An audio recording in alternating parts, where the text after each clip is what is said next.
All right, so I am going to be reading for you paragraph 1, and then we're going to be working on determining unfamiliar words without having context clues, using those other resources.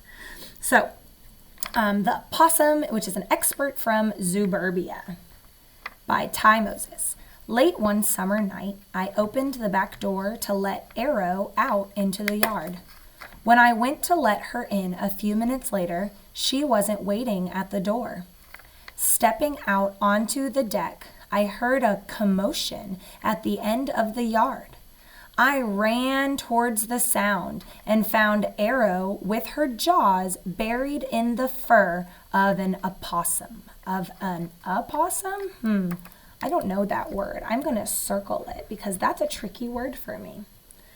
Now, I don't know what this word means, but before I go to a resource like a dictionary or a glossary, I always want to try to use context clues. The last sentence in paragraph 1 says that Arrow had her jaws buried in the fur.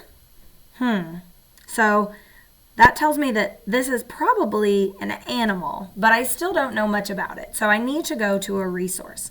Now, there's no glossary in our text, so that resource isn't going to help. When I look up the word possum in a thesaurus, let's see what we find.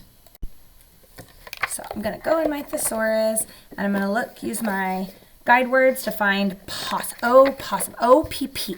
O-P-O. Okay, so this is I need to keep going. This is O. All right, this is O-V. So I've gone too far, so I need to go back. I'm looking for O-P.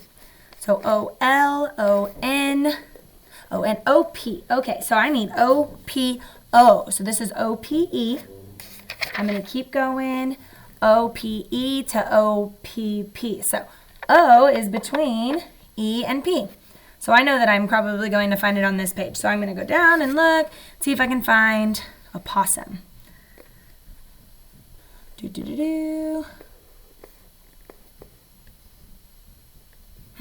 don't see it in this thesaurus.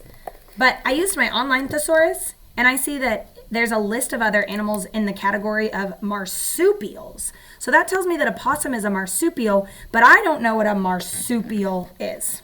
So now I want to look in the dictionary. So I'm going to take a look at my dictionary because I still got a little bit of information, but still don't know. So I'm going to, again, use my guide words to get to O.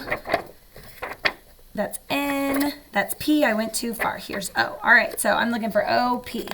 It's O-R. Here's O-P, O-P-E, and then it moves to O-R. So possum is probably on this page. So now I'm going to go down alphabetical order. O-P-E, O-P-E, O-P-H. I need O-P-O. O-P-I, O-P-O. A possum. A possum. A possum. It's a noun, and it tells me here, a gray, furry animal that lives mostly in trees and carries its young in a pouch. Like a kangaroo, kind of. Like that's what was on my list of marsupials in a thesaurus. When threatened, the possum lies very still and seems to be dead. It is also called a possum. So you can say it a possum or just possum. So I also learned the part of speech. It's a noun, which makes sense because it's an animal, which means it's a thing. So the definition tells me what the word means. And it tells me that the females carry young in their pouches. If a word has more than one part of speech or definition listed, then I've got to use my context clues to figure out which one of the definitions matches the word in my text. And I've got to use my prior knowledge to help with that too. So, to just go back over quickly, when I have no context clues, or if I want to make sure that my definition is correct, I need to use different resources than just the text. For example, the glossary, which would be the words in the book, but this one doesn't have a glossary. So I can use a print or an online dictionary, and that can also help me to know how the word is pronounced or how it's supposed to be said. And I can use a thesaurus if I'm looking for words that would mean the similar to or opposite of. Thesauruses are good for that. So I'm going to show you how to use an online dictionary in the next video, and that's what you're going to be using for today's lesson. So go to the next slide to watch the next video.